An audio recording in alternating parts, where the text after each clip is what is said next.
नमस्कार दोस्तों, मेरा नाम है मनीष कुमार सिंह और आप देख रहे हैं 4 पीएम महाराष्ट्र। दोस्तों, आज महाराष्ट्र में चुनावों के रिजल्ट आए और रिजल्ट्स आते ही मच गया है घमासान। जी हां दोस्तों, जो रिजल्ट्स आए हैं वो जानकारों को भी चौंका कर रख दिया है। जितने भी राजनीति के जानकार हैं वो भी हैरत में हैं कि आखिर ये रिजल्ट कैसे आ सकता है, क्योंकि जो सर्वे आ रहे थे, जो फीडबैक मिल रहा था, जो नेता यहाँ पर आके बैठे थे दूसरे राज्यों से भी, वो भी ये मान रहे थे कि इस बार मुकाबला कांटे का है।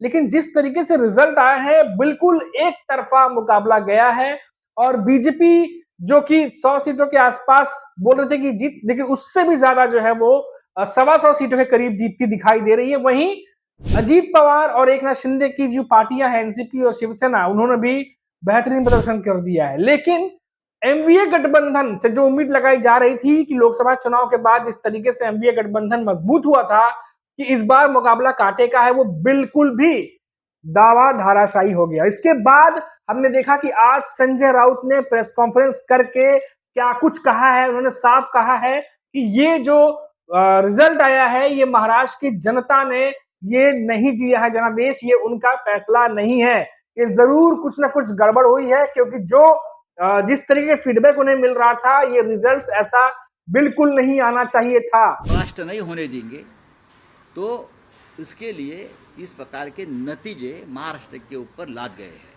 ये जनता का कौल हो ही नहीं सकता। महाराष्ट्र की जनता का मन हमें मालूम है, ये हो ही नहीं सकता है।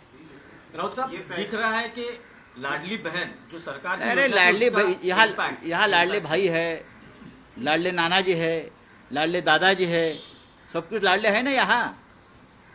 हमको मालूम है क्या है ये। इतनी ये निर्णय जो आया है, ये नतीजा आया है, ये जनता का निर्णय नहीं है, मैं इतना ही कहूंगा। नहीं राउत साहब, लेकिन लोकसभा चुनाव के वक्त आपने जो जनता ने अब ये सवाल खड़ा हो रहा है कि क्या ईवीएम में गड़बड़ी की गई है। जी हां दोस्तों, अणुशक्ति नगर से खड़े हैं फवाद अहमद, जो कि स्वरा भास्कर, जो जानी मानी सेलिब्रिटी है, उनके हस्बैंड हैं। वो अणुशक्ति नगर से खड़े थे और स्वरा भास्कर और फवाद अहमद दोनों की तरफ से बड़ा आरोप लगाया गया है। स्वरा भास्कर ने सोशल मीडिया पर पोस्ट करके लिखा है कि आखिर जिस ईवीएम मशीन पर दिन भर वोटिंग हुई हो, उसकी बैटरी 99% चार्ज कैसे हो सकती है। आखिर ये सवाल उन्होंने इलेक्शन कमीशन से उठाया है, उनसे पूछा है। वहीं फवाद अहमद ने एक सोशल मीडिया पर वीडियो शेयर किया है, जिसमें वो शिकायत कर रहे हैं कि कैसे वो 17 राउंड तक सना मलिक, जो कि नवाब मलिक की बेटी है और अजीत पवार की एनसीपी से, वो वहां पे खड़ी थी फवाद अहमद के सामने। उनका दोनों का आमने सामने मुकाबला था कि कैसे 17वें राउंड तक फवाद अहमद आगे चल रहे थे। लेकिन जब वो ईवीएम खुलने शुरू हुए जो कि 99% चार्ज थे, उसमें सना मलिक उनसे लीड लेती चली गई, आगे बढ़ती चली गई और फवाद अहमद पीछे चलते चले गए। ये आखिर कैसे हुआ? ईवीएम 99% चार्ज कैसी थी और जो चार्ज थी उसमें सना मलिक आगे कैसे निकली? ये सारे सवाल जो है वो खड़े कर रहे हैं। आप वीडियो में देखिए। मेरा नाम फवाद अहमद है। मैं शरद चंद्र पवार साहब एनसीपी गठ से 172 अणुशक्ति नगर विधानसभा का उम्मीदवार था। जैसा कि आप इलेक्शन कमीशन की वेबसाइट पे देख रहे थे, मैं लगातार जो है आगे चल रहा था, हत्ता कि 17वें राउंड तक जो है मैं आगे चल रहा था और कुल राउंड जो थे वो 19 थे। और फिर एक मिस्ट्री चालू होती है कि जो ईवीएम सुबह वोटिंग के दिन सुबह 7 बजे से लेके शाम को 6 बजे तक चली थी, उनकी 99% बैटरी निकलती है। और वो 99% बैटरी जहाँ जहाँ निकलती है, उसमें मेरी जो सामने वाली उम्मीदवार हैं सना मलिक जी, जो सुबह से यहाँ नहीं आई थी, शायद उनको अंदाज़ा था। हम लोग यहाँ 5:30 बजे आ गए थे, लेकिन वो अब तक यहाँ नहीं आई थी, शायद उनको अंदाज़ा था। लेकिन जिस तरह की शायद महाराष्ट्र के अंदर जिस तरह की भी चीज़ें चल रही थी, उस घटना के बाद जो रुख महाराष्ट्र की राजनीति में हो रहा था, 99% की जो ईवीएम निकल रही थी, उसमें मेरे से उनको डबल वोट मिल रहा था।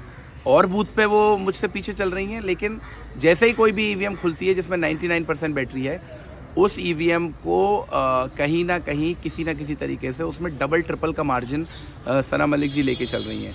ये बहुत ही चिंता का विषय है। मैं इलेक्शन कमीशन को अभी लिख रहा हूँ रिकाउंटिंग के लिए, और मुझे पूरी उम्मीद है कि ये जो 99% बैटरी का जो मिथ है, उसको लेकर कोई ना कोई जो है कारण और कोई ना कोई जो है जांच बैठाई जाएगी और उस जांच से पहले किसी भी तरह के रिजल्ट की घोषणा नहीं होगी।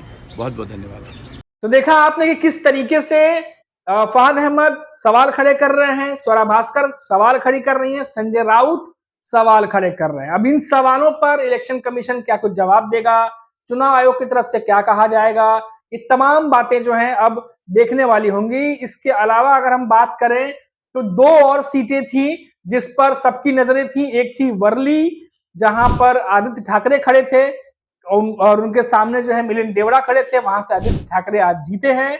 दूसरी माहिम की सीट थी जहां पर राज ठाकरे के बेटे अमित ठाकरे खड़े थे।